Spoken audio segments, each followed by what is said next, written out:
At the very beginning of Bloodborne, we find a note right next to us. Seek pale blood to transcend the hunt. This note here is basically the only objective we are given throughout the game. Finding pale blood and transcending the hunt is pretty much Bloodborne's winning state. The only problem, I've beaten the game like half a dozen times at this point, yet I still have absolutely no idea what seeking pale blood is even supposed to mean. So when I sat down and began working on this retrospective, I set myself a simple goal. I wanted to work out what the objective of the game means in the context of the game's lore. And this small, little goal sent me down a very deep rabbit hole. The thing is, as it turns out, pale blood is one of the biggest mysteries in the entire lore of Bloodborne. There just is no obvious answer to the question what the note refers to. And that's really interesting, isn't it? The very first thing we're told to do in Bloodborne, the very first objective we're given, and the clearest goal that the game ever gives us is still a mystery to its community almost a decade after the game came out. You know, it's been 9 years, yet people are still not entirely sure what the game is even about. So I tried to do some research to figure out what Miyazaki, the game's director, had in mind when he wrote this cryptic message, and this research got way out of hand. What began by diving into Bloodborne's lore soon sent me to strange French movies, back to Bloodborne's reveal trailer, and before I knew it, I was reading Nietzsche at midnight. Trying to figure out what is going on below Bloodborne's bloody surface was certainly no easy task, but I'm happy to report that I think I figured out what the game is all about, or at least I have a theory that I myself find satisfying. A theory that is deeply rooted in Bloodborne's themes and its philosophy. So in this video we're going to do two things. On the one hand, we're going to take a look back at Bloodborne. We will journey once again through Yharnam and beyond, slay all the horrors that hop into our path, and discuss interesting things along the way. We will chat about Bloodborne's healing system, discuss all the bosses, and dive into Bloodborne's rich lore. That's one side of this video. On the other side, however, we will try to figure out what seeking pale blood means, and what Bloodborne is actually all about. We will travel to medieval beast hunts, watch French movies together, and explore the philosophical concepts that I believe to be at the center of Bloodborne's world. We've got quite a hunt ahead of us. Before we start this madness, just two more things. So first, a content warning for blasphemy out of all things. That's a bit weird, but you see, below its bloody surface, Bloodborne actually deals with philosophical ideas that are very critical of the Christian church. I'm going to do my very best to have this conversation as respectful as possible, but you know, due to the nature of some of the ideas, I'm not entirely sure if I managed to discuss this without ruffling some feathers. So if you're a very faithful person and you know you do not enjoy engaging with ideas that may oppose your faith, you may want to skip this one. Second, due to the nature of this video, this thing is going to spoil the entirety of Bloodborne and its DLC, the plot of the 2001 French film Le Pacte de Loup, as well as Nietzsche's book, The Genealogy of Morality. Don't worry, that's not the ending of Nietzsche's The Genealogy of Morality in the background yet, that's just the ending of 50 Shades of Grey. Hooray! We got quite a hunt ahead of us, so let's get this thing going. My name is Ceave, you're watching Ceave Perspective, a place that hopes to give interesting perspective on great games. This is Bloodborne.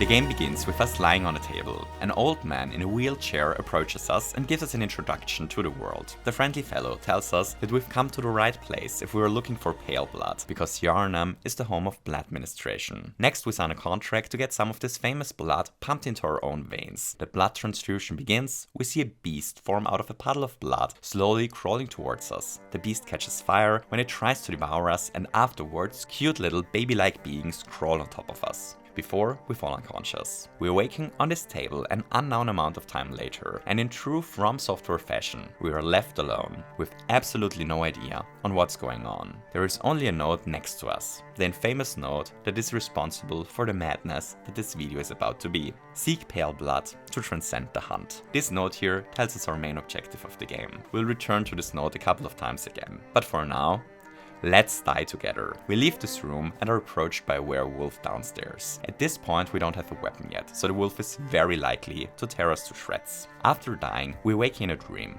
the Hunter's Dream, a semi-plane of existence. There we meet Gurman, another old hunter, and choose our first weapon. We are going to beat the entire game with the Saw Cleaver, one of the 3 vanilla weapons offered at the start and one of my favorites. Awesome. So we have a weapon, no idea where to go, a cryptic note about seeking pale blood, and a werewolf to take revenge on. Let's start the game proper. Let's hop into Bloodborne's first area. Let's explore the streets of Yharnam. Let's loot some corpses. Let's unlock some shortcuts. Let's slaughter some beasts. And let's talk about Bloodborne's first boss, the Cleric Beast. Okay, so story time. Here's a fun fact about my most recent playthrough. The Cleric Beast is the boss in the base game that killed me the most. But the reason why the Cleric Beast killed me so often has barely anything to do with the Cleric Beast. The reason is a different one.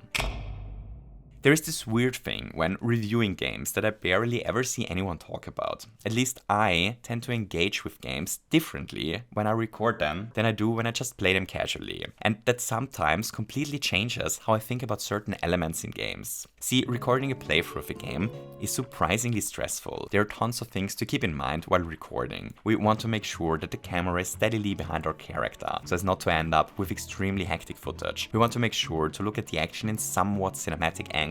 We want to make sure the gameplay we record is good looking, fluid gameplay. We want to make sure we move at a steady pace through the game, and not to record us standing AFK in front of a shop for 10 minutes while we answer texts on our phone. We have to keep an eye out that the capture card doesn't bug out, that there is enough storage available on the SD, and to end each session in a logical way so that we end up with footage that is well organized. It's not a huge issue or anything, it's just an observation. I tend to engage with games differently once the recording button is blinking, up to the point that recording a game sometimes completely changes how I interact with the game. So what has all of this to do with Bloodborne, one might ask? Well, surprisingly, a lot, as the fact that I was recording the game completely changed how I experienced Bloodborne's beginning. See, as you may have already noticed, most of the footage of the game is recorded with the user interface turned off. Bloodborne has an option to turn off the user interface. And you know, since I always try to grab the best looking footage when playing a game, I decided to do this playthrough with the user interface turned off. There are some bosses and spots where we just need to see it to know what is going on, but other than that, I played most of the game without knowing my own health, the amount of blood vials on me, the enemy's health, or my own stamina. And the game is surprisingly enjoyable without all this information. If we don't know our current stamina, we really have to develop a feeling for how many attacks we can do before we are exhausted. If we don't know how much HP an enemy has at any given time, we always have to assume that the fight won't be over after our next attack. If we don't know our own health, we have to make really interesting decisions about when to heal and about what hits we can tank. It's not like the definitive way to play the game or anything, but you know, if you're familiar with the game and are looking for a challenge, playing without the UI is actually a really interesting and unique way to experience the game. And I certainly experienced something I never experienced before thanks to it. You see, playing without the HUD takes a bit of adjustment time. Because of this, I overhealed a lot during the beginning of my playthrough. And because of this overhealing, something happened to me that hadn't happened to me before. I ran out of blood vials during the Cleric Beast fight. See, Bloodborne's healing system is a bit unusual. In Bloodborne, we heal ourselves by shooting a blood vial into our bloodstream. Those heal about a third of our HP, and we can carry 20 of those vials with us at the beginning of the game. Whenever we get a blood vial that exceeds the limit of 20, it goes into our storage box. When we die, we get 20 new blood vials from the storage box. Here's the thing, however, we can run out of blood vials. The storage can go to 0, and if this happens, we spawn without any healing whatsoever after death. We can end up in a situation where we don't have access to any form of healing anymore. We can always get new vials, since a shop in Hunter's Dream sells them, but in order to buy those, we need blood echoes, the currency of the game. So if we struggle at a specific part of the game, or at a specific boss, then a feedback loop from hell kicks in. Since we struggle at the boss, we need a lot of healing when attempting the boss. Since we need so much healing, we sooner or later run out of blood vials. Once we run out of blood vials, however, the boss becomes exponentially more difficult. We can't recover from mistakes anymore without healing, which leaves us with only two options, and that is to grind blood echoes or to buy new healing items. And this is exactly what happened to me with the Cleric Beast. I ran out of healing vials. So that's my first problem with Bloodborne's healing system. If we're stuck stuck at some part of the game, the blood vial system makes us stuck even more. But that is just the first half of the problem. See, I've played Bloodborne countless times, and once I got adjusted to not seeing my health at all times, I started to need much less healing items. So few in fact, that the 20 blood vials just became too much healing. I didn't really struggle at any other spot of the base game again for the entire rest of my playthrough. That 20 healing charges just make the boss fights way too easy. We can come back from pretty much all mistakes as long as we play a bit carefully. And it's actually this side of the blood vial system that I dislike the most. If we aren't struggling with the game, then the blood vial system just gives us access to way too much healing. There's a certain spot at which we start to gain more vials than we use while playing. Once we are past this spot, the game becomes exponentially easier, because once we cross this threshold, healing is free and plentiful. But if we are below this threshold, if we struggle with the game and need more healing items than we find while playing, well then Bloodborne becomes more and more difficult while playing it. In this case, healing becomes scarcer and scarcer, and something we periodically have to grind for. But it gets even worse, because we buy the healing items with blood echoes, the currency that is also used to level our character. If we have to spend a lot of experience points on healing, then we obviously have less points to level up, which means our overall power level ends up being below someone who has no trouble playing the game to begin with. It's completely backwards. The system gives people that are doing fine access to way too much healing, while people that are struggling with the game become starved for healing items because of the system. It's honestly a train wreck, in my humble opinion. Lies of P is a really interesting game that was released a while ago. Lies of P's setting is a dark, twisted version of Carlo Collito's Pinocchio. Lies of P's combat and Bloodborne's combat system share a lot of similarities. The stamina bar is present. We have a dodge button, a weak attack and a strong attack. We can parry enemies. You know, it's very traditional Souls combat. However, there is one very curious difference: the healing system. So how does healing in Lies of P work, one might ask? Well, here's the thing. We have a set amount of healing charges, 5 at the beginning of the game, that is refilled whenever we reach a checkpoint. So we always have a set amount of healing that represents our ability to recover from mistakes, from one checkpoint to the next. So far so simple. Here, however, is where the system becomes really interesting. If we run out of healing, we do not run out of healing entirely. We can recover one healing charge. How do we recover this charge? Well, by attacking enemies. Whenever we hit an enemy, we recover a tiny bit of a healing charge. If we manage to fill it completely, we can use it again to heal, but we can't regain more than one charge this way. And this simple system is, in my opinion, miles better than what Bloodborne does. Having a fixed amount of healing means that it is equally difficult for each player to get from checkpoint to checkpoint, you know? Struggling players aren't starved for healing anymore, and experienced players aren't drowning in healing charges. It's the same for everyone. However, the fact that the last healing charge can be regained by playing flawlessly for a while allows us to always come back if we play really well for a bit, which means we can never end up in a hopeless situation. It's kind of the best of both worlds. To add on top of this, it is also a system that organically creates really tense and memorable moments. It's awesome. Lies of P, a Bloodborne-inspired game, found a much better solution to healing than Bloodborne did itself. Hooray! But back to Yharnam with us. Eventually, we slaughter the first boss, we explore the streets some more, take a plunge into Yharnam's canalization, slay a pig or two, and after a while, we finally encounter someone. A lovely chat called Father Gascoigne, a hunter just like us. He even wields one of the 3 starting weapons. Just like us, he's out there hunting beasts. How lovely. However, he also tries to brutally murder us. Why does another hunter want to kill us? As a matter of fact, he's the second boss we encounter. But things get even weirder. Halfway through the fight, this happens. Suddenly Gascoigne transforms under a massive pain and turns into a wild beast. A hunter that is supposed to hunt beasts turns into a beast himself. What is going on in Yharnam? Defeating him allows us to reach the Cathedral Ward, a central place in the game. The next area we have to explore is called Old Yharnam, but Old Yharnam is closed off. Once we reach the entrance, the door is shut and a warning is drawn on top of it. A warning that warns us from entering. If we ignore this warning,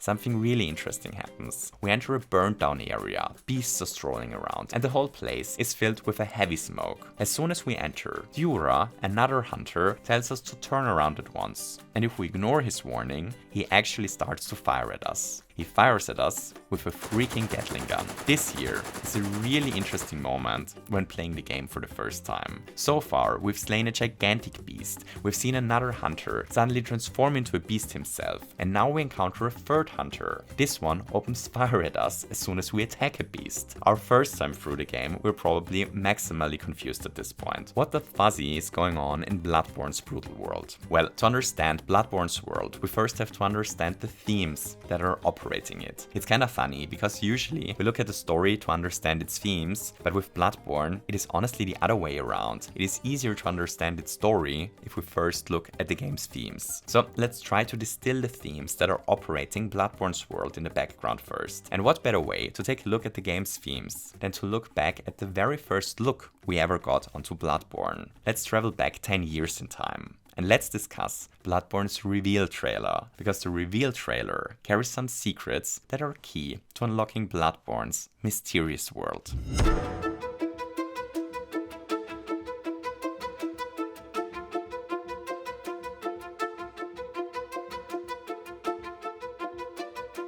Bloodborne's reveal trailer was first shown during Sony's press conference at E3 2014. It's a cinematic trailer. So, cinematic trailers usually really suck as a game reveal for a very simple reason. They show no gameplay. However, cinematic trailers are really interesting to watch after a game has been released, precisely because those trailers don't show gameplay. You see, a cinematic release trailer wants to give people an idea on how the game will feel when they get to play it, but it can't show gameplay footage. So how do they give people an idea of how the game is going to feel without them showing the actual game? Well, one way would be to show imagery that is heavily inspired by the themes and the core ideas of the game and its settings, which is exactly what the Bloodborne trailer does. And it is, while looking back at it, it's really helpful to understand the core ideas behind the game. Hooray! So the very first shot of the trailer shows blood slowly dripping into a liquid, an image that reminds us of a blood transfusion. Next we got a shot of Yharnam that slowly reveals a dark street.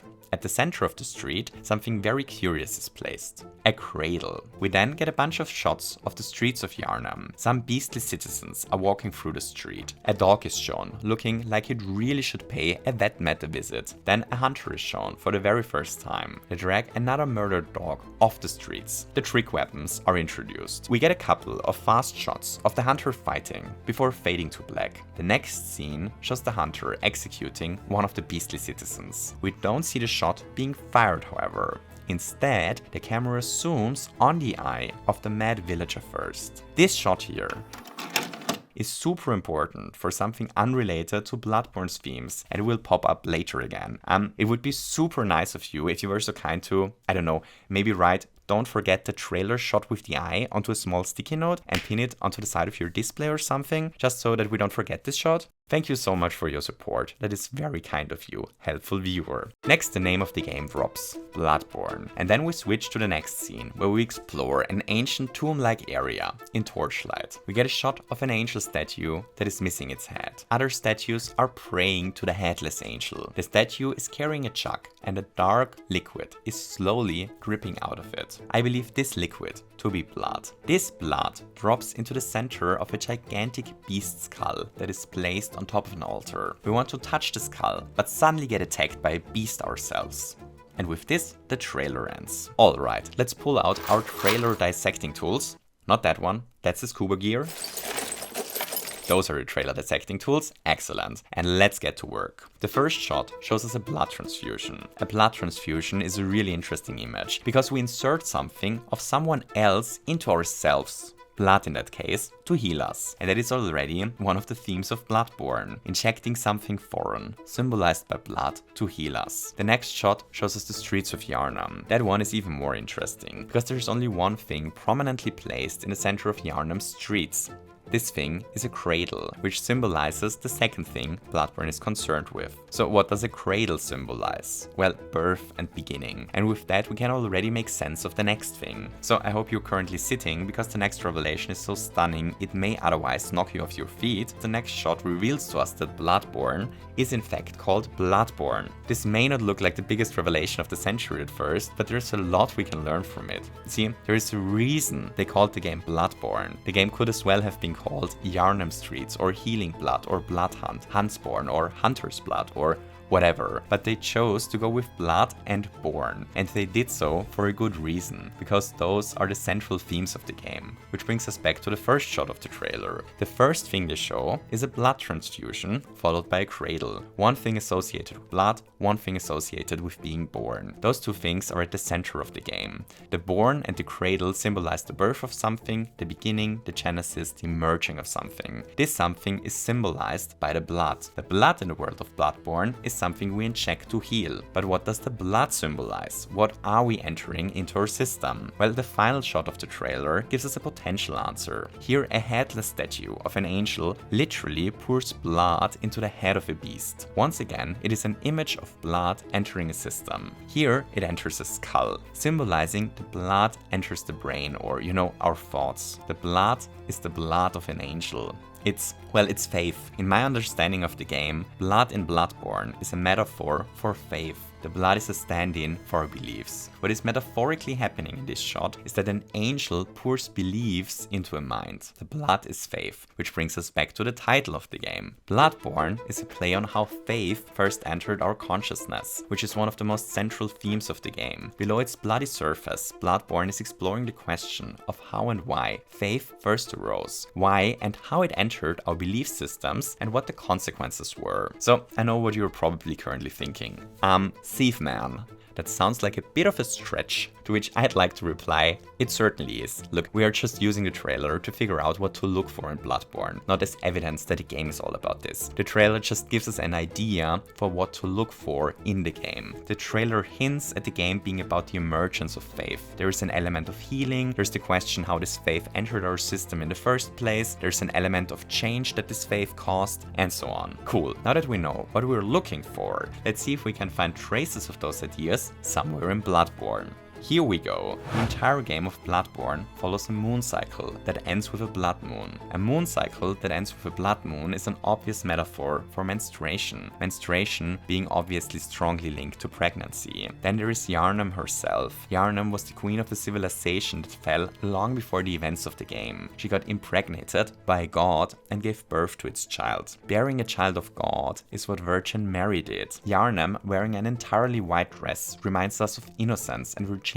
as well, two other things associated with Virgin Mary. The huge blood petal on her belly reminds us of birth, menstruation, and her losing her innocence. Symbolisms that once again remind us of giving birth. Then there are lots of cradles all over the place in Yharnam. There are those blood-sucking, female-coded enemies in the game that are certainly pregnant with blood. The Orphan of Kos, the final boss of the DLC, is literally the freshly born child of a god. Once again an image that reminds us of Christ, and therefore of the beginning of religion. Next there is Ariana, the prostitute. She too gives birth to a god. Giving birth to an old god in general is at the core of the game. The act that changes the hunter's dream and enables us to challenge the final boss is to kill the wet nurse of Murgo. Murgo is the child that Yharnam, the Virgin Mary-coded lady from before, gave birth to. After killing the wet nurse boss, we have to wait for the invisible baby in the cradle to die before we actually get the victory message, meaning we have to wait here for the child of a god to die. Then there's the fact that we need to consume umbilical cords to be able to unlock the secret ending of the game. Umbilical cords are obviously part of birthing. Consuming those umbilical cords is what allows us to challenge the moon presence, another god. Next there's the healing church itself. This institution is at the center of Bloodborne's setting and story. But before we can waffle about the healing church, we first have to progress a bit further in the game and establish a bit of fluff. So where did we leave again? In the middle of Gatling gunfire. Oops, if we make it through this assault alive, we reach the lower streets of Old Yharnam. Old Yharnam is a place completely overrun with beasts and burnt down. At the end of it, we run into the blood-starved beast, one of my favorite boss fights in the game. After defeating the boss, the door to the church's old workshop opens up. If we follow this path, we reach the next boss a bit later, Vicar Amelia. Poor Amelia transforms into a huge beast right in front of us. Luckily, we are here to slay her immediately. Once we successfully slaughtered her, we can touch this skull. This skull is the skull that we chatted about earlier, the one into which the blood of the angel dropped during the trailer. Once we touch it, a cutscene plays. This cutscene is probably the most important cutscene in the game. Master Willem, I've come to bid you farewell. Oh, I know. You think now to betray me? No, but you will never listen. I tell you, I will not forget our adage. We are born of the blood, made men by the blood, undone by the blood. Our eyes are yet to open. Fear the old blood.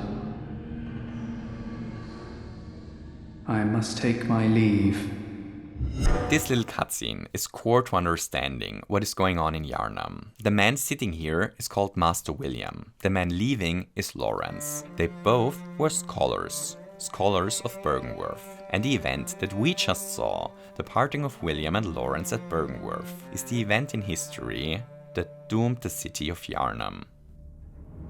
A long time ago, the scholars at Byrgenwerth made an extraordinary discovery. They found the entrance to a labyrinth that led deep down into the depths. Down there, they uncovered the remains of an old civilization, long extinct, the Bloodbonre. Driven by their longing for knowledge, the scholars studied the artifacts they found. But it wasn't knowledge that they found. It was something different, something that fascinated them.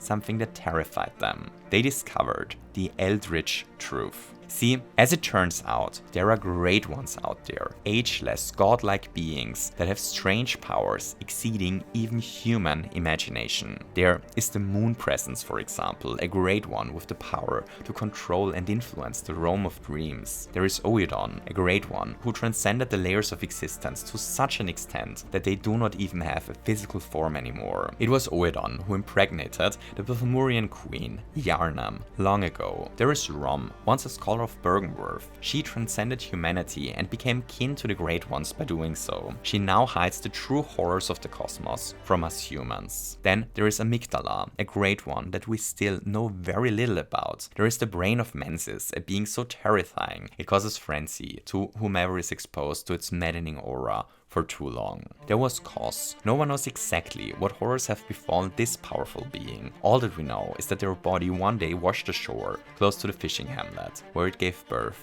to the orphan. There is Murgo, an infant Great One. This is the Great One Queen Yharnam gave birth to. And finally, there is Ebrietas, the daughter of the cosmos. Ebrietas is special because the scholars of Byrgenwerth actually discovered her deep down in the depths of the old Bloodbonre labyrinth. They built her an altar and they began to worship her. This altar is the altar of despair, where she resides to this very day. But it was not only the eldritch truth that they discovered in the labyrinths, they also came in contact with the old blood. No one knows exactly how the old blood was discovered. Some say there was blood hidden within the remains of the Bloodbonre civilization. Others claim that the scholars extracted the blood from the daughter of the cosmos herself. Whatever the case, this blood of the old ones carried incredible healing power. And it is the healing power of exactly this blood that caused the disagreement we witnessed before. See, Master William sensed danger in the blood. He told his students to fear the old blood. Lawrence, however, disagreed, and this disagreement is what caused the two to part ways. This parting is what we were witnessing when we touched the skull after the fight against Vicar Amelia. Lawrence left Byrgenwerth because he wanted to use the power of the old blood to evolve humanity forward. This was the founding of the healing church. He used the old blood to heal the sick people of Yharnam, a process referred to as blood ministration. Thanks to the healing properties of the blood, the faith in the healing church quickly spread, and soon many Yharnamites were ministrating their blood. Little did they know back then. Years later, Lawrence would write, "Master William was right. Evolution without courage will be the end of our race." When Lawrence realized his mistake, it was already too late. The blood did not only heal the people of Yharnam, it also transformed them into terrifying beasts. At first, the healing church tried to cover up their mistake by hunting those beasts down. In order to hunt them down, a new branch of the church was founded, the Hunters. The Hunters willingly took in old blood to grow strong enough to hunt down the creatures that the church's own teachings had caused. But the Hunters weren't immune to the transformative qualities of the blood either. Some eventually turned into beasts themselves. This is what happened to Father Gascoigne, the hunter we slew earlier. Ultimately, the hunters weren't able to stop the plague from spreading, and the real calamity was yet to come. A weird sickness called Asian blood befell Yharnam. We do not know if the Asian blood was caused by blood ministration, or if blood ministration was used to cure it. What we do know, however, is that the rampant usage of blood eventually caused the entire population to turn into beasts. One by one. The church had no other choice but to burn down the place and to seal it. From then on, this place was known as Old Yharnam. Only one hunter remained there, a very stubborn one, a hunter named Dura. Dura had once been tasked to protect the people of Old Yharnam, and even though the population now contained entirely of mad beasts, Dura still felt bound to his word. He is still protecting the population of Old Yharnam to this day, shooting at everyone who tries to hurt the beasts of Old Yharnam. When Old Yharnam fell, Lawrence must have already known that he made a mistake, but it was already too late for him. He himself had taken the old blood willingly, and he himself transformed into a terrible beast, just like so many others before him. Eventually, some unknown hunter managed to slay him. They placed his skull onto the altar in the great cathedral, and this very skull is the skull that we touched. Lawrence found his final rest in the cathedral. But what happened to Master William and the remaining scholars at Bergenworth? Well, those didn't fare much better. Even though they refused the old blood, they still continued to research the Eldritch truth. This truth, however, is not meant for humans to uncover. Everyone who delved too deeply into it slowly lost their mind. We do not know what horrors caused the shutting down of Bergenworth. But not only the institution got shut down, the entire area around it was closed off and deemed forbidden ground. Master William, however, remained there to continue his studies. It seems as if he eventually managed to make contact with a Great One, but it didn't do him any good. He is still alive today. We can actually find him. If we fight our way through the now forbidden forest, we can reach Bergenworth ourselves. There he sits, close to the lake. He's apathetic, barely in contact with his surroundings anymore. All that he is able to do for us in this state is to point us into the direction of the lake. Because the lake carries a secret. If we dive into the lake, we encounter Rom. If we slay her, we reveal the true state of the world. Once we slay the beast within the lake, Bloodborne's slow transcend into madness begins. But before we slay this beast and uncover the absolute truth, before we slay the beast that hides the truth of the world, let's first slay all the other beasts in Bloodborne. Let's first discuss Bloodborne's bosses.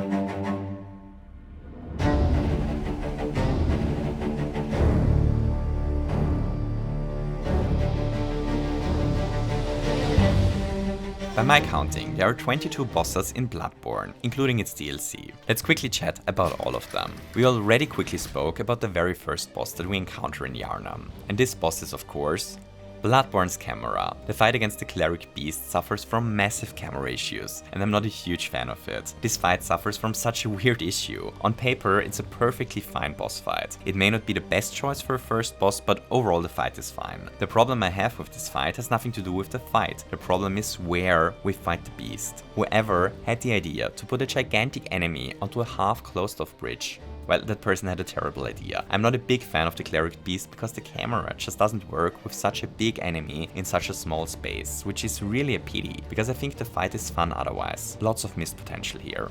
Next is Father Gascoigne.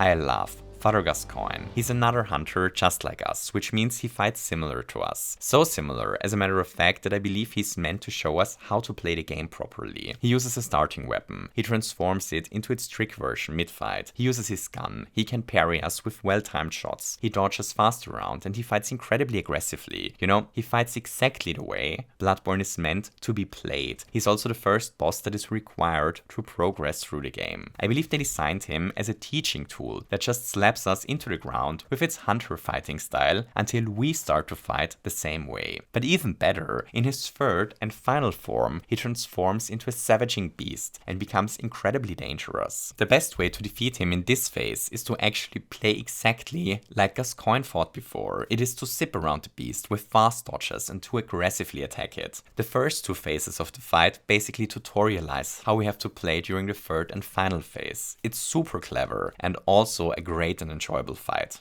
I'm a huge Father Gascoigne fanboy. Next, the Blood-Starved Beast. Another fight I really enjoy. The beast is fast and the fight has this great hectic quality. But while things get really hectic and chaotic, the fight remains fair and all attacks stay well telegraphed. This fight is one of the best beast battles in the game in my opinion, and I always look forward to it. Which brings us to the Witch of Hemwick. This boss fight is barely a boss fight and more like a small puzzle that throws us off guard. Once we enter the room, there is no boss to be seen, but suddenly enemies start to spawn endlessly. We then have to figure out that those enemies are summoned by two invisible witches and slay both witches at similar times, as the one is always able to resurrect the other. So that may come as a surprise to some of you gentle ladies, gentlemen and gentle people in general, but I really like this fight and I think it fits the game perfectly. See, the witch is an optional boss that we can tackle before Vicar Amelia. Vicar Amelia is a pretty challenging fight, so you know it makes sense to have an optional area where players that struggle with her can gain a bit of power to help them overcome the challenge. However, if the idea of Hemwick Channel Lair is to give struggling players an optional area where they can level up, well then it doesn't make much sense to end the area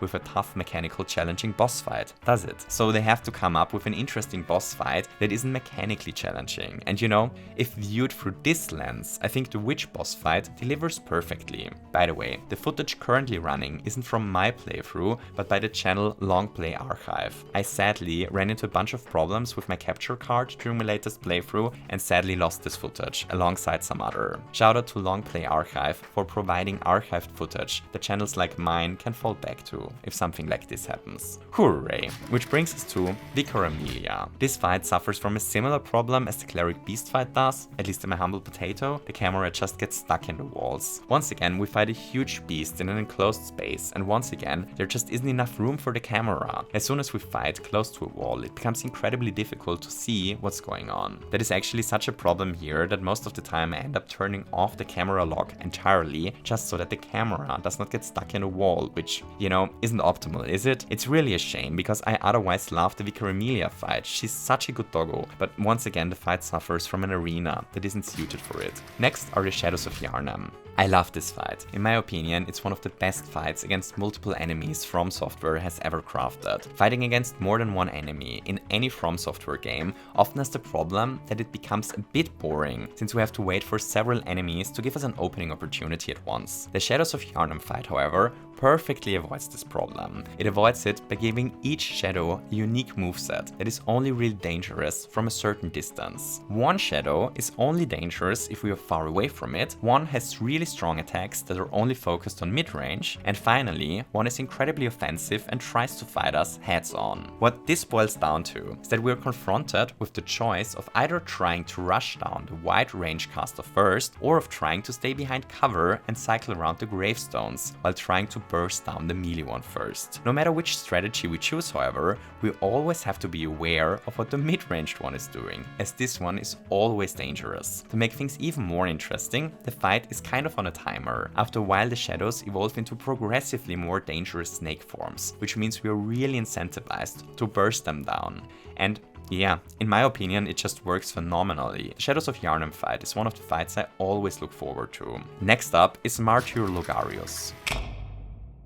On a hill, visible from Hemwick Channel Lair, there stands a castle. Canehurst Castle. Long ago, the nobles of Canehurst have fallen to the corruption of the blood. This castle is a mysterious place. When we arrive, the horses that carried us here turn out to be long dead. The bridge we crossed to arrive has actually been destroyed for a long time, and the castle's inhabitants aren't exactly welcoming either. We have to murder our way through this dangerous place. We make it through the courtyard, full of blood-sucking insect-like women. We pass the library, full of crying ghosts. We survive the mysterious living quarters, and eventually we make it to the roof of the castle. If we're observant here, we may notice that it is possible to drop onto another layer of the roof here, and if we're especially observant today, we may even notice that it is possible to drop onto one of the castle's towers from there. Then there's another drop down, and suddenly we find ourselves in front of a ladder. This ladder takes us onto the roof of the main building, and only there we find the boss of this place.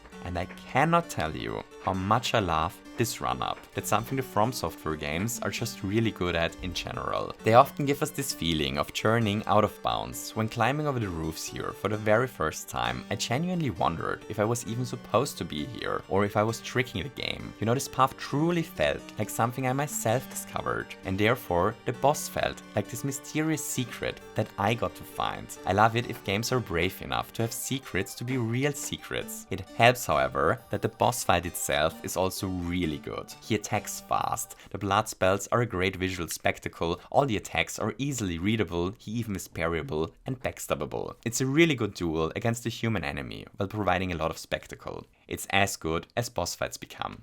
Which brings us to Dark Beast Pearl. The fight against the Dark Beast is boring in my opinion.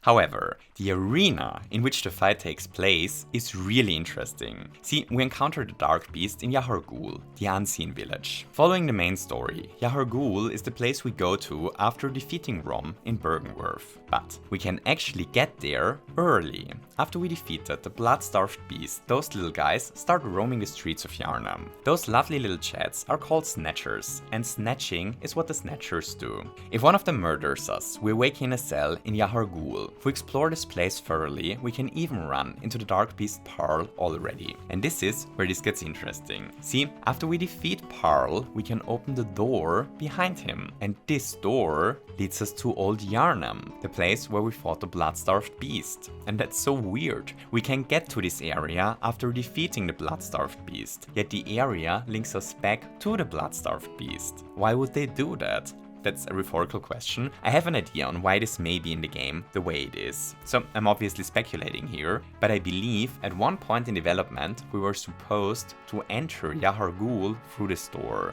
You know, instead of this being the exit of Yahar'gul, they probably originally wanted us to enter it from here. And Dark Beast Pearl used to be the boss guarding the entrance. So why did they change their mind? I have no idea. What I do know is that the Dark Beast, in the form in which it is currently in the game, sadly doesn't make for a good boss fight. Sorry Dark Beast, I know you're giving your best and circumstance isn't doing you any favor, but that ain't enough for me. Moving on, the other boss in the Unseen Village. The one reborn.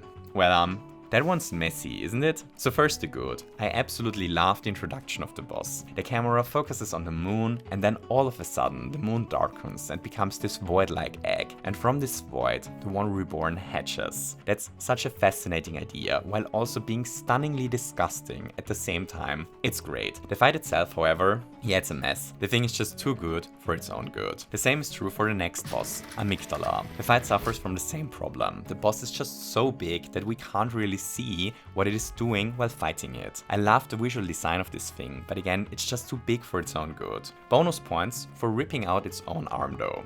That's cool. Next up is Mikolash. So Mikolash is an interesting boss. Instead of fighting us heads on, Mikolash starts to run away once we approach him. Which, you know, is something bosses seldomly do. It's something I never saw before and, you know, I respect that. There's just one problem. At the end of the chase, we finally fight against Shy Mikolash. And Mikolash has this one attack which I really do not like. He summons dangerous energy balls that have the potential to one-shot us if we mess up the dodge, putting a really dangerous one-shotting ability on a boss after a 10-minute long chase. Well, that has the potential to cause a lot of unnecessary frustration in my opinion. Next up, Murgo Sweat Nurse. Holy fuzzy. I love this fight so much. Her design is so fascinating. There is an element of a raven woven into her. Her movements are elegant and cautious, but sometimes violently shift into this brutal madness. She has something caring and motherly in her design, while also looking absolutely terrifying. Her attacks are all easy to read and fair to dodge, but the fight is far from trivial. Finally, there is the phase shift, where the screen becomes dark and we fight several versions of her at once that approach us from different angles. This part is so incredibly hectic and feels so dangerous, while still being fair and a visual spectacle at the same time. I love this fight. I'd even go so far as to call this the very best wet nurse fight in all of gaming. And I do not choose those words lightly. Which brings us to the Celestial Emissary fight. I really have nothing to say about it other than that it exists. Let's show some footage so that all of you know that it exists as well. And there we go. Next, Ebirita, Daughter of Chaos.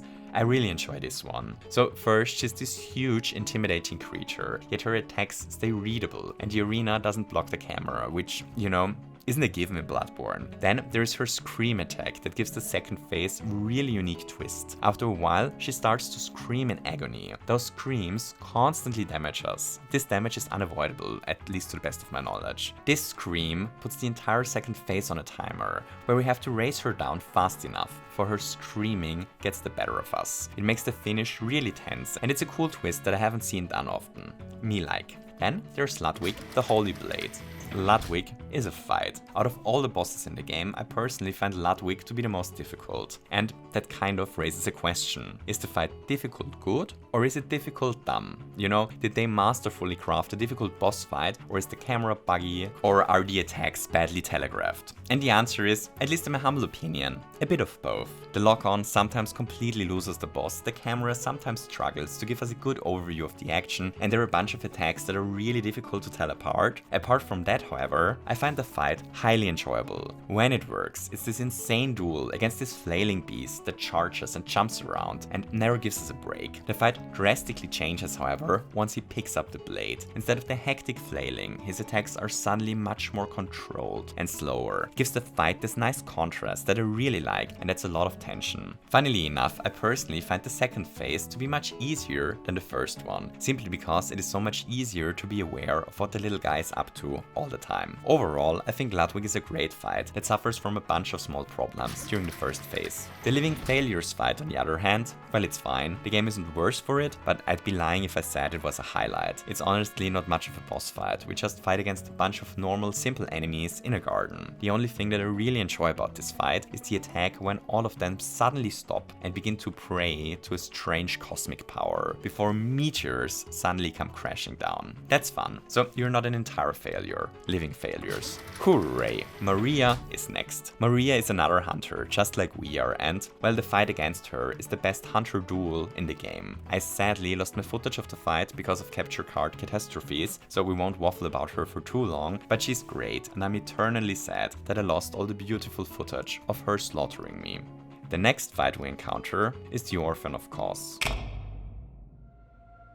The Orphan of Cause is one of the best fights From Software ever crafted, which honestly means it is one of the best bosses in all of gaming. It is so good. So first setting, we enter this rainy beach. In the distance we see dozens and dozens of shipwrecks. Shining over them is a dim, golden sun. The whole place carries a heavy feeling of melancholy. Then the boss is introduced. There is a dead body of an undefinable creature that washed ashore. The camera slowly zooms onto it. Suddenly we see something moving inside of it. The creature was pregnant when it died, and whatever it was pregnant with did not die together with its mother. The orphan slowly crawls out of its mother's womb.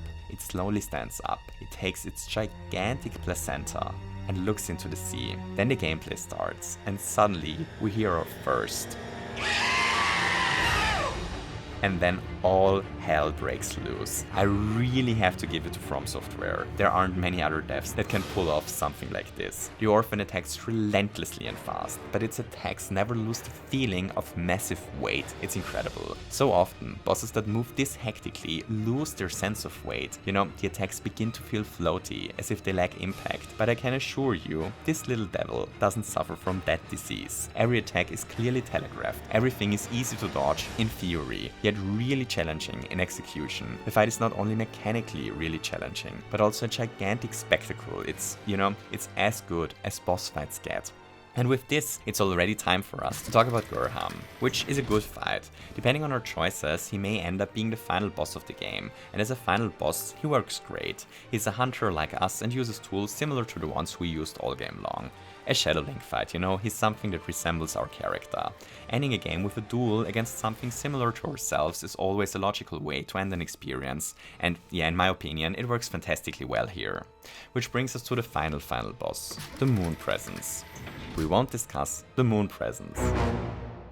Here's the thing, it's possible to lock ourselves out of the fight entirely. In order to summon the boss, we need to consume 3 parts of one umbilical cord first. One part is hidden at the old hunter's workshop in Yharnam, one part is found after killing Murgo's wet nurse, one part is found at the end of Ariana's side quest, and one part can be found in Yosefka's clinic, but only after killing Rom.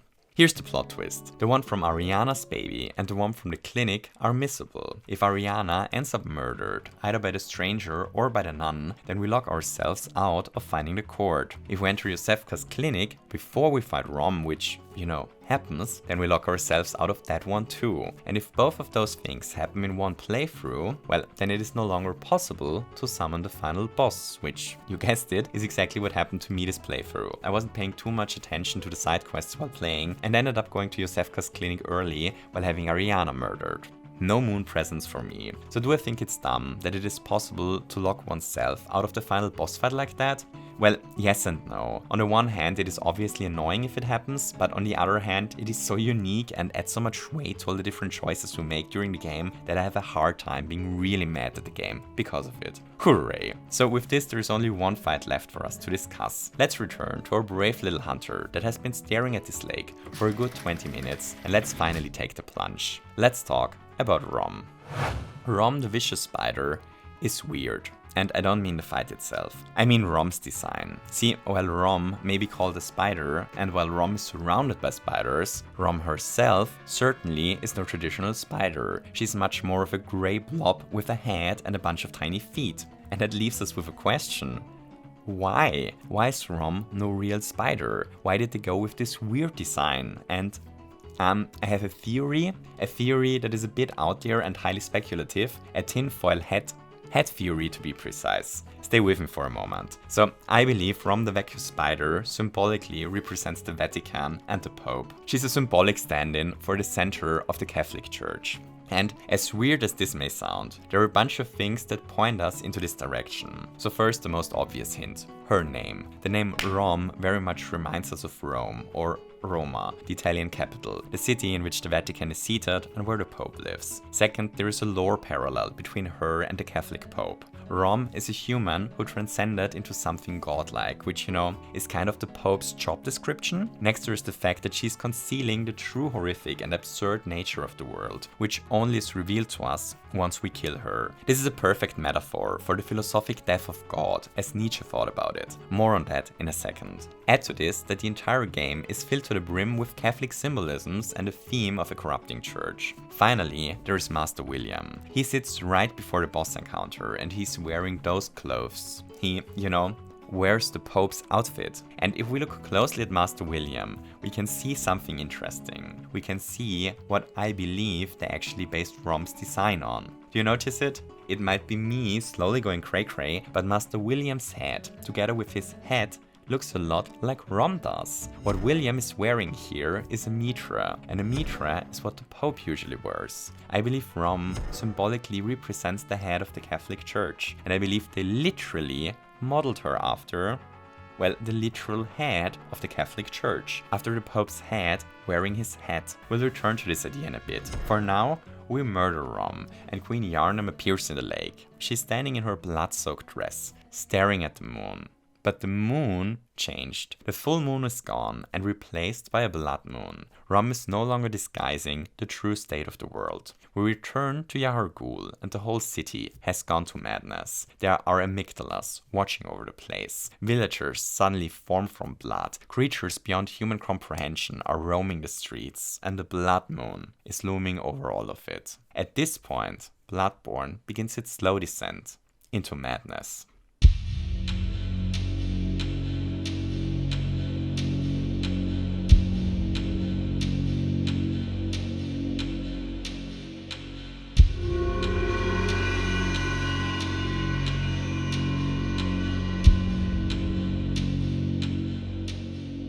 In 1764, calamity struck Chauvedon. Usually, Chauvedon is a beautiful area in southern France. It's full of peaceful mountains, valleys and forests. But during those fateful events in 1764, the woods and valleys were everything but peaceful. Within those forests, danger awaited. Within those forests, death awaited. Something unspeakable was terrorizing those woods. But one thing after the other. It began with a minor incident. A young maiden was the first one to face it. While tending cattle near the forest, she was attacked by an enormous beast. The beast looked like a wolf, but not quite a wolf, she would later claim. She only survived because the cattle were able to scare the beast off. A couple of days later, the beast appeared again. This time, there was no cattle to save the girl. The 14-year-old maiden died on the spot. They buried her without sacraments. Days later, another young girl was brutally mauled by the beast. And she wasn't the last. As the attacks continued, terror spread among the people. What was this beast that was murdering the population? What terror was hiding in the woods of Chauvedon? Was this beast a natural creature? Was it a punishment of God? As the number of victims rose to the dozens, the Bishop of Ment publicly called for forgiveness. But the beast ignored those divine pleas. The murdering continued. At this point, the murderous beast had drawn the attention of the king himself, but not even the generous bounty that he put up was able to stop the slaughter. Even worse, the press started to make fun of the king's impotence to catch the beast. Soon, the king sent troops to finally hunt down the beast. As the troops failed, he sent professional hunters. But it wouldn't be those hunters who would put down the beast. It's a peaceful day. The 20-year-old servant, Marie Jean, is crossing a small bridge over the river when suddenly, a rustle, a roar, an attack. The beast had come for her. But Marie was warned. Because of the dozens of attacks in the past, brave Marie was carrying a spear with her, and she certainly knew how to use it. She wounded the beast so badly it fell into the river beneath. Days later, the wounded beast was found and finally put to rest. The beast was a gigantic wolf, bigger than anyone had ever seen before. Marie was celebrated as a hero. Her heroic deed earned her the name Maid of Chauvedon. So why are we waffling about this historic hunt in a video about Bloodborne, one might ask? Here's the thing, this beast hunt inspired a movie, and this movie that was inspired by this beast hunt, in turn, heavily inspired Bloodborne. Can we get some cinema atmosphere in here?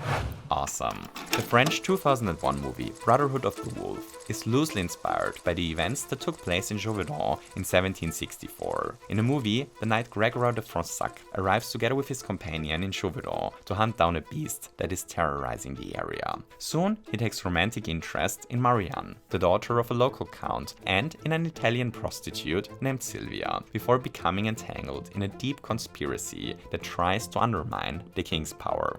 And it's honestly a good movie. It's a bit dumb, but in a good way. It feels as if Bud Spencer met The Name of the Rose and they decided to replay the plot of Kill Bill together. It's honestly great. But that's not why we were talking about the movie. Check this out. Early in the movie, Gregoire arrives with his companion. They arrive in this outfit.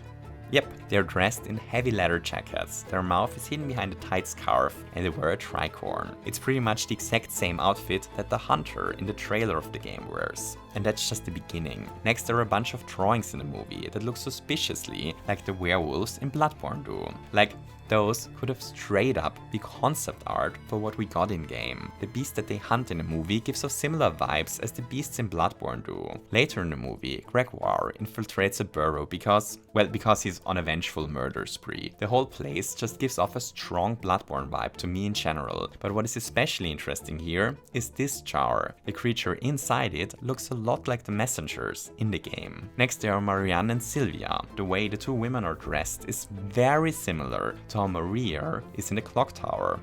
Especially Silvia's outfit during the final showdown. That's Monica Bellucci, by the way. But it gets even more interesting, because Maria is likely inspired by Marie, the Maid of Chauvedon, the woman that wounded the beast in 1764 with her spear. This would also explain why Maria talks with a slight French accent in this cutscene. A corpse should be left well alone. Hunting pistols are a plot device in a movie, and they look similar to Bloodborne's. Then there is the fact that the antagonist uses a sword that transforms into a chain weapon during the fight, which, that's a trick weapon. In the movie, the beast attacks are caused by the church at first, but things get out of control and the church tries to stop the beast in the end, which mirrors Bloodborne's lore a bit. Finally, at the end of the movie, Gregoire finds the beast and puts it down. And the way he does this is really interesting. Before Gregoire shoots the beast into the head, we get a long shot where the camera lingers onto the eye of the beast, which is the exact same shot we've already seen in Bloodborne's trailer, the shot in which we put a pin for later. Thank you so much for waiting so patiently for your payoff. You can remove the sticky note now. There are just way too many similarities between Brotherhood of the Wolf and Bloodborne, and those are just the things I picked up in a single viewing. I'm sure there's tons of stuff that I missed. I highly doubt that the similarities are coincidence. But let's talk about something different for a moment, and let's come back to this in a second. The year is 1517. It's Halloween. The professor for moral theology of the University of Wittenberg walks up the steps of the city's Gothic All Saints Church. His plan? To hammer 95 pieces onto the wooden gate of the historic church. But let's move back in time a bit further. The year is 1506. We are in Rome, in the heart of the Vatican to be precise. It is a historic day. The cornerstone of the St. Peter's Cathedral was just laid down, a project close to the heart of Pope Julius II, and a project ridiculously expensive. To be able to afford the construction of the greatest building of its time, the church had been intensifying the trading of indulgence fees in the years leading up to the monumental architectural project. Catholic indulgence fees were the practice of paying money to the church to make good of some of our sins. The idea was basically to pay the church so that they forgave us our sins and we had to do less years in hell after our death in exchange. Indulgence fees were quite the box office hit. So back to 1517. Our young moral theologist stepping towards the wooden church gate wasn't a fan of trading wealth for well-being in the afterlife. As a matter of fact, the 95 theses he was about to hammer onto the gate were mainly arguments opposing the practice of selling plenary indulgences. The young man nailing these into the door, of course, is Martin Luther, and this event is often credited as being the beginning of the Protestant Reformation, the great schism of the Christian Church that marks the end of the Middle Ages, the Reformation. Fast forward 131 years. The 30-Year War finally came to an end, and Europe, especially the area of the Holy Roman Empire, is devastated. The political and religious tensions that were a result of the Reformation had escalated in one of the most devastating wars in human history. About a third of the population had died, famine and plagues were devastating the land, and order had broken down completely.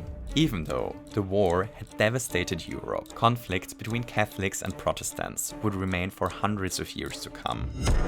We are in the 1830s. We're back in Rome. A young English Protestant priest is visiting the Vatican. There, he falls terribly sick. While he would survive the sickness, the illness would change him forever. He starts to question if the schism of the church is actually God's will. Maybe the Protestants are wrong after all. Maybe the true church lies within the roots of the Catholic tradition. Maybe the will of God is to go back to how things were before the schism. Once he's home in Oxford, he starts writing tracts that deal with this question.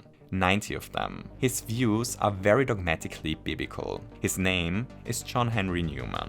And his tracts, well, those are at the center of what is called the Oxford Movement, a high church movement in the 1830s that ended up quite influential. This movement was interested in reinstating Christian values from before the schism, and those ideas caught fire. Countless intellectuals all over Europe were inspired by the Oxford movement's ideas, and among those intellectuals were many architects. And this, gentle ladies, gentlemen, and gentle people in general, is the reason why we're jumping through half of Europe's history in a video about Bloodborne. See, the Oxford movement caused a desire to go back to the way things were before the church split. So architects who were inspired by it began to construct buildings in the style buildings were built before the schism.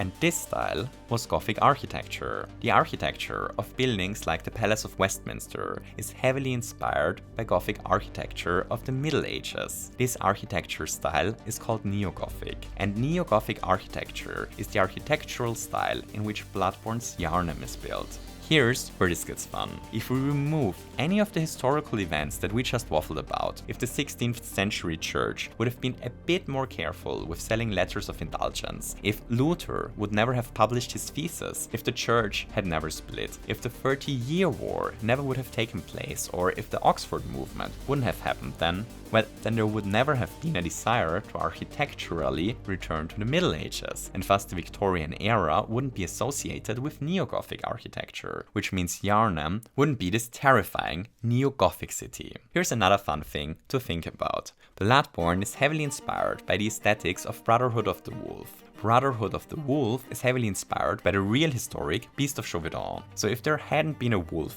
terrorizing this area about 10 generations ago, then the movie Brotherhood of the Wolf would never have been made, and if this movie would never have existed, Bloodborne never would have been able to draw its aesthetics from it. So if you enjoy Bloodborne, you have to thank a random big wolf of the 18th century for it, in a weird twisted way.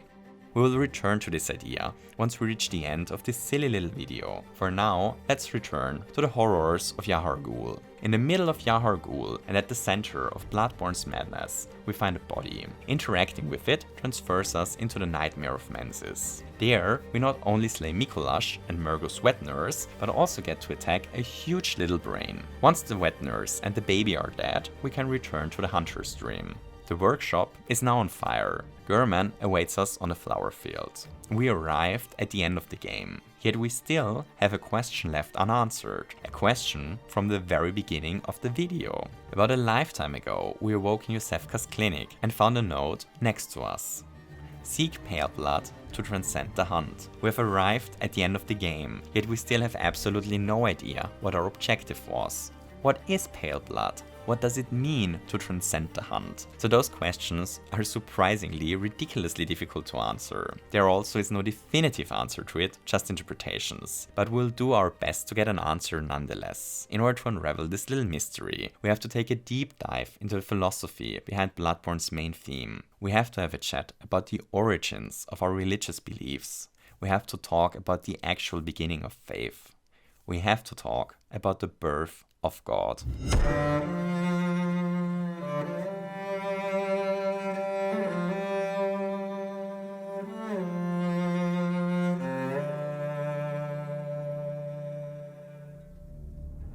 Where does Christianity come from? So, if you're a faithful Christian, you have a clear answer to this question. Christianity originates from the Bible. The Bible is the written word of God. Simple as that. Here's the thing, however. If you happen to not believe in a Christian God, then this answer is a bit unsatisfying. I don't believe in God, but God gave us the Bible is a statement that some folks find hard to swallow. But if some people do not believe that faith originated in God, well, then where does it come from instead? At the beginning of the 19th century, a couple of bright bubbles thought about this question. Among those bright bubbles is a heavily mustached one, called Friedrich Nietzsche. Nietzsche's thoughts on the matter left a permanent mark on human history. But one thing after the other. Let's travel back a couple of thousand years into the first millennium before Christ, and let's waffle about something we seldomly waffle about. Let's talk about how societies were structured thousands of years ago. In ancient times, people were either doing kinda okay or really, really bad. The folks that were doing kinda okay were usually the people that were in charge. The people that were doing really bad were the rest. The people that were not in charge. As a matter of fact, those people were probably the property of the folks that were doing okay. Those people were likely enslaved. So both of those groups develop ethical ideas, ideas about what is good and what is bad. But depending of which group we are part of, we probably end up with completely different morals. Nietzsche calls those differing morals master morality and slave morality. But I don't like the terms very much, so we're going to call them doing really good morality and doing really bad morality. I promise this is related to Bloodborne, by the way. So, say we're doing really good in an ancient society. How do our morals develop? What are we likely going to deem to be good and what are we likely going to deem bad? And the answer is kind of obvious. We are doing good. We got a lot of money and lots of food and probably a house and a bunch of slaves, so we will end up with morals in which those things that we are already doing end up what we deem to be good. And what will we probably deem bad? Well, everything that isn't like us. The common or the poor and the behaviors of those peoples. Which brings us to the next question. If we view the world like this, which gods will we likely end up worshipping? And the answer is gods that are like us. If we fight a lot and enjoy wars, we worship the god of war. If we like to drink a lot, there's a god of wine. If we value beauty, there's a god for that, and so on. We'll probably come up with gods that mirror us in some way. Gods that incorporate our own strengths and weaknesses. Our idea of God is likely to evolve around our idea of ourselves. Most pantheons in the early documented human history were like that. The ancient Greeks worshipped gods that were basically themselves. So did the Romans and the Egypts and the Norse. And I don't know enough about the pantheon of the Aztecs, but in my limited understanding, they did so as well. So at the beginning of civilization, lots of different people in different places came up with similar ways to structure their faith. Those religious systems are the moral systems of the people that were doing good in the ancient times. But what about the people that were doing really bad? With what ideas of God do they come up? Well, those folks can't do what the others are doing. The morals of the people that were doing good originate in the fact that they were doing good. But those guys are doing bad. Really bad. They were likely enslaved. It's hard to define something like that as ethically good, as something worth striving to. So those ancient people are confronted with a problem. Not only are they suffering, but their abusers are also doing much better than they are. How to cope with something like this? Well, let's talk about human suffering for a moment. Exhilarating, I know. See, as humans, we can endure great suffering, and we often even do it willingly. There are people that willingly hit the gym every day at 4 o'clock in the morning to lift objects the weight of a full-grown gorilla 30 times in a row because they want to cause tiny tears in their poor muscles. That's suffering. There are people that drastically limit what they eat because they want to lose the survival buffer called fat that our body so proudly built up for tougher times.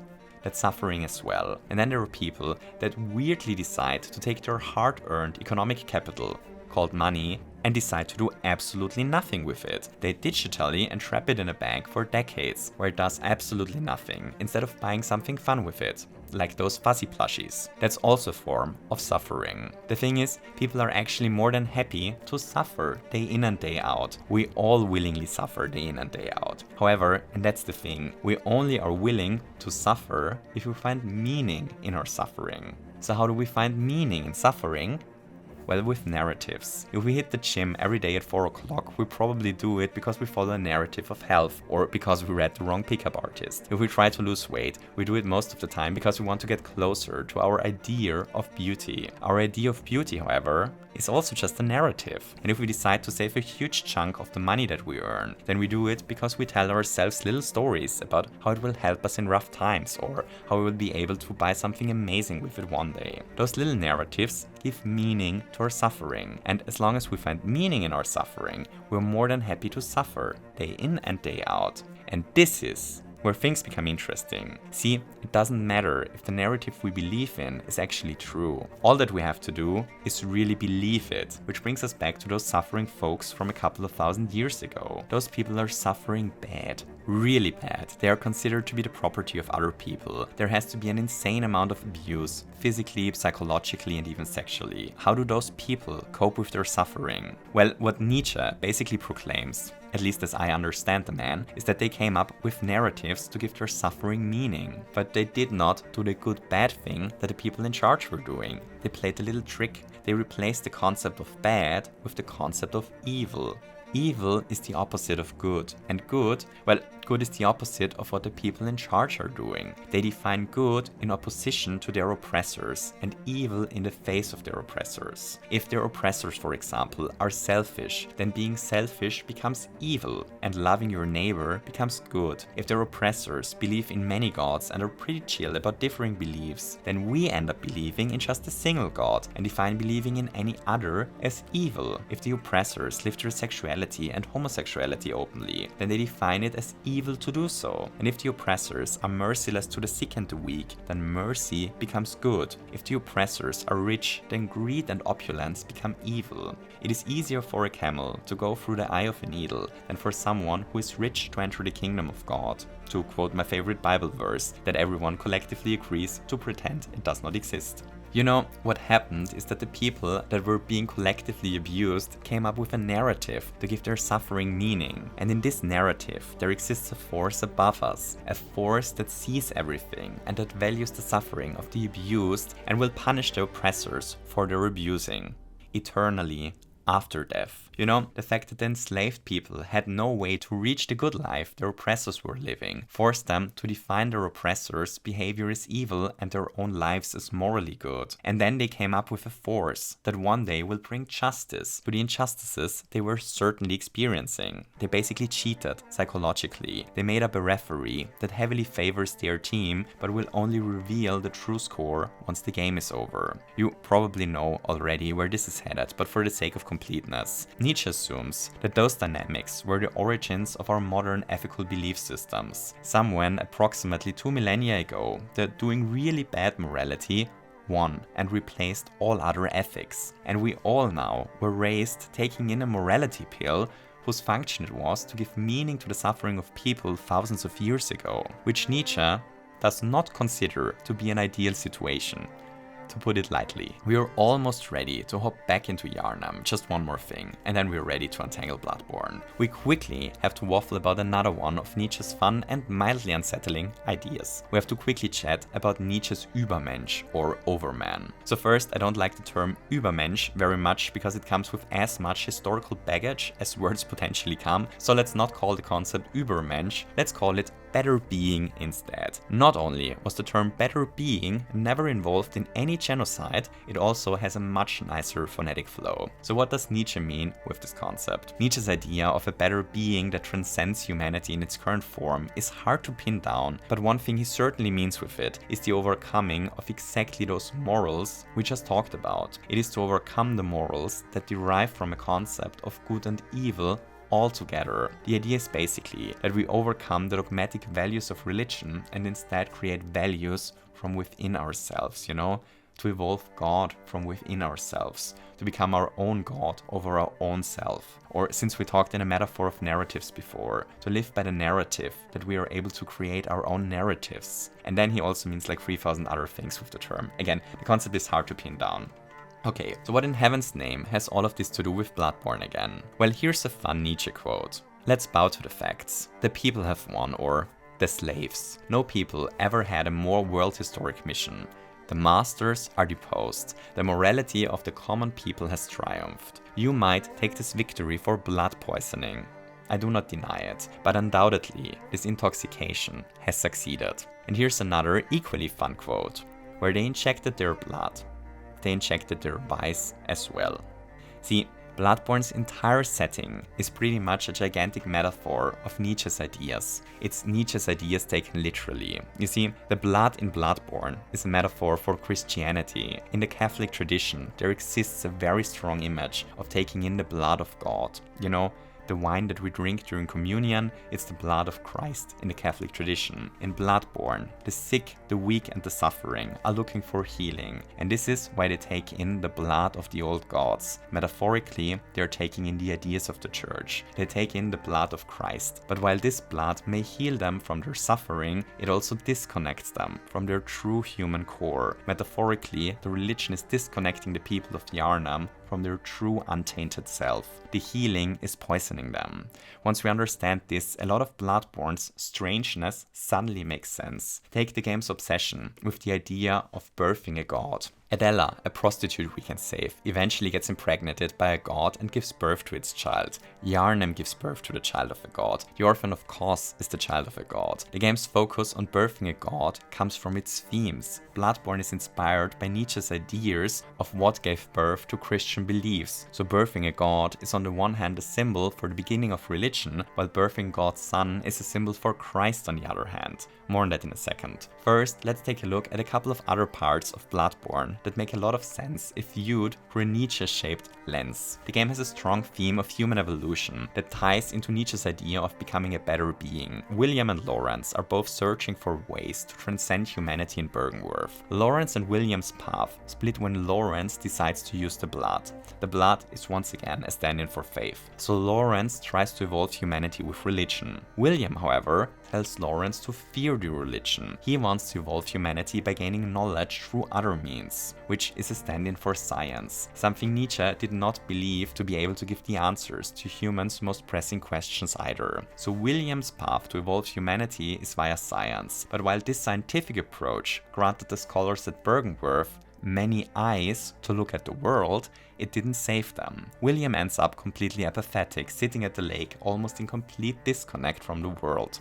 As a side note, I believe his state is modeled after Nietzsche's fear of nihilism, but going into that is even beyond the scope of this video. Then there is the side quest of the nun and the prostitute. In the game we can first rescue a prostitute and later on a nun, and we can send both of them to the cathedral ward. Here's where this gets interesting. We can choose to either take the blood of the prostitute, a woman of pleasure, or we can choose to take the blood of the nun. The nun's blood symbolizes Christian ethics and beliefs. The prostitute's blood symbolizes pre-Christian morals that derive from pleasure. So far so good. So if we choose the prostitute's blood several times over the nun's, then something curious happens. We chose the prostitute over the nun. Metaphorically, we chose pleasure over the ethics of the church. This makes the nun extremely envious. So envious in fact that she kills the prostitute to prevent us from taking any more of her blood. Metaphorically, our rejection of the values of the church made the church furious. So furious that the church forcefully tries to hinder us from accessing those pleasures that they deem evil, here by killing the prostitute, you know?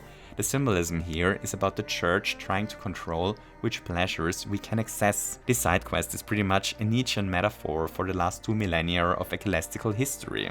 Hooray! And with that we finally have established all the necessary fluff to finally try to answer the big question. The question we've conveniently been avoiding since the very beginning of the video. And this question is of course, what is pale blood?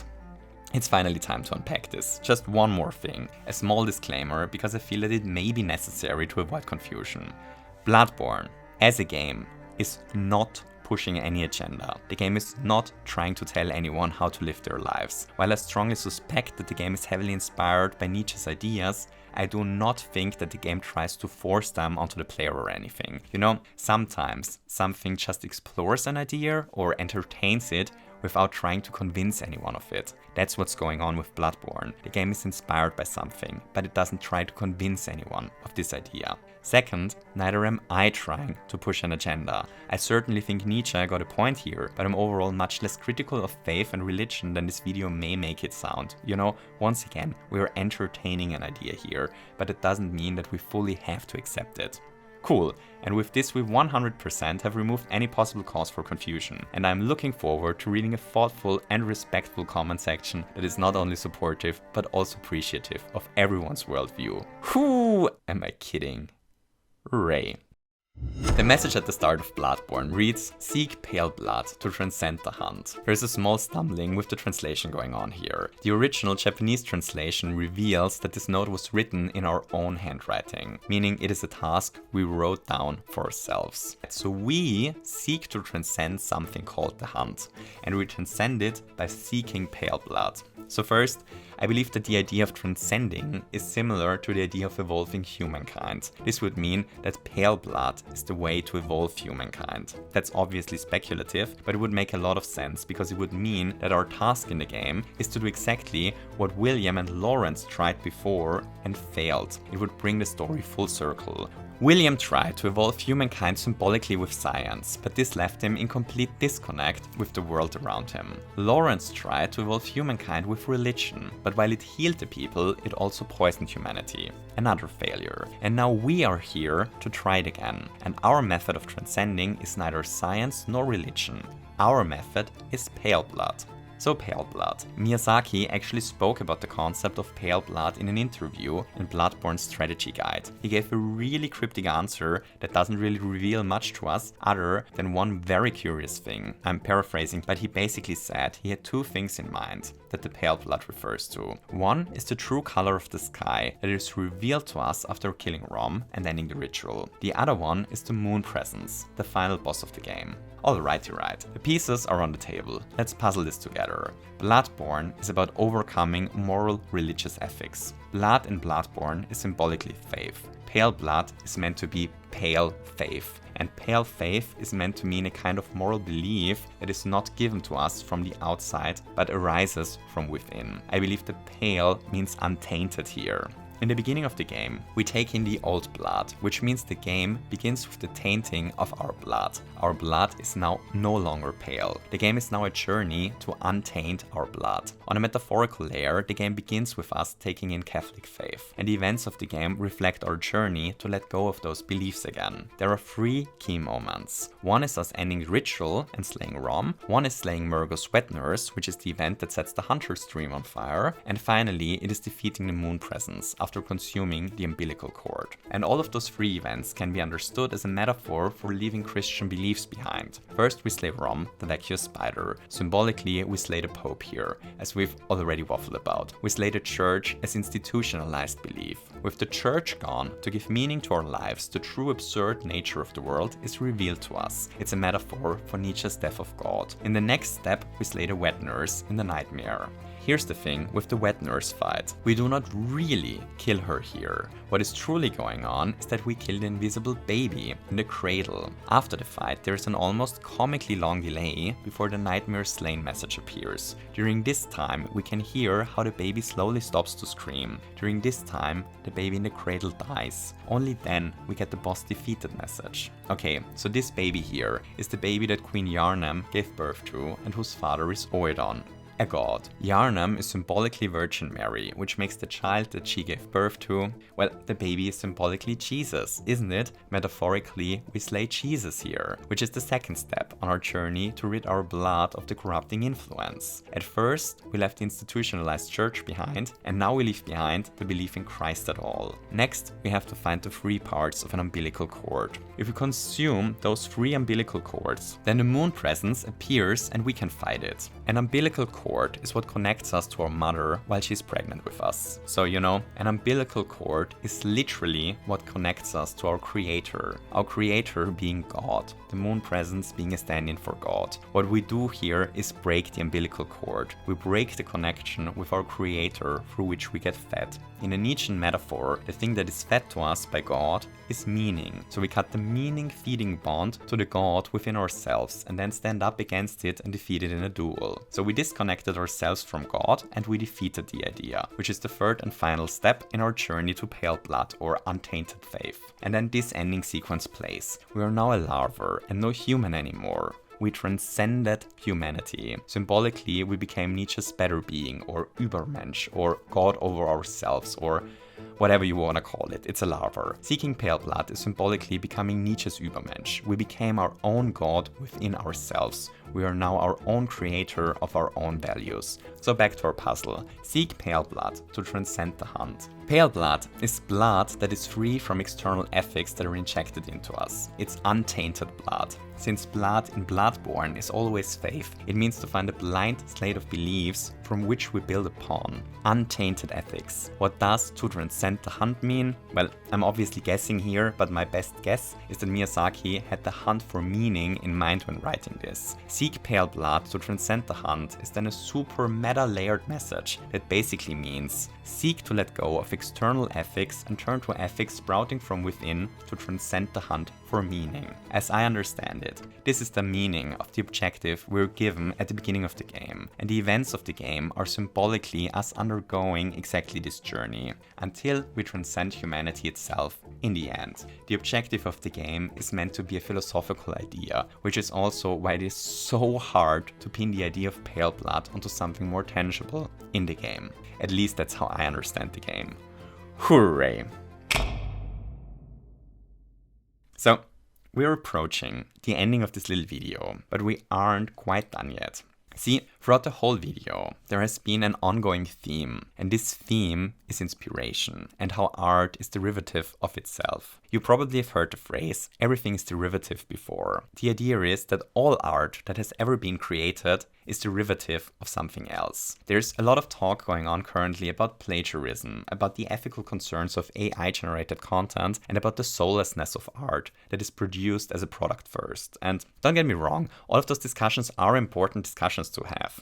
But we always only ever tend to pay attention to the train wrecks. We focus on plagiarism when it happens. We discuss soulless AI-generated art when a company uses it to replace workers. We pay attention to games or movies that feel as if they were inspired by focus group questionnaires. We always pay attention to the sickness, but we barely ever discuss what the cure looks like. What does it look like if something got inspired by other things in a good and healthy way? And I think Bloodborne is a wonderful example of how new things can positively derive from others. Bloodborne stands on the shoulders of giants. There is no Bloodborne without the Soul games before it. There is no Bloodborne without the Gothic literature of the late 19th century. There is no Bloodborne without Lovecraft's writings. There is no Bloodborne without Nietzsche's ideas about the origins of morals. There is no Bloodborne without Brotherhood of the Wolf, a French movie inspired by real-life events. And if we really want to twist this idea, there might not even be Bloodborne if it weren't for a very big wolf in France in the 18th century, or Luther.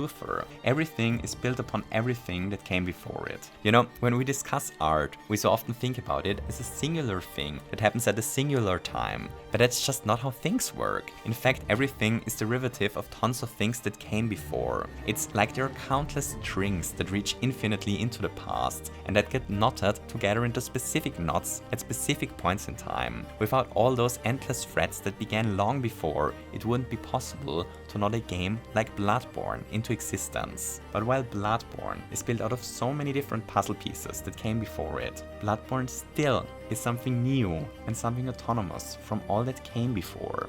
And most interestingly of all, Bloodborne is now also a foundation upon which new things are built. At the very beginning of the video, we had a quick chat about Lies of P, that Pinocchio-inspired Souls-like that found a great solution to Bloodborne's healing system. Well, Lies of P is a derivative of Bloodborne, and who knows, maybe there will be games popping up in a bunch of years that are a derivative of Lies of P. You know, that's how human art evolves. The healthy way. And at least as I see it, we're so often focused at looking at the failure of this process, and we kind of fail to see how beautiful this process can be when it actually succeeds.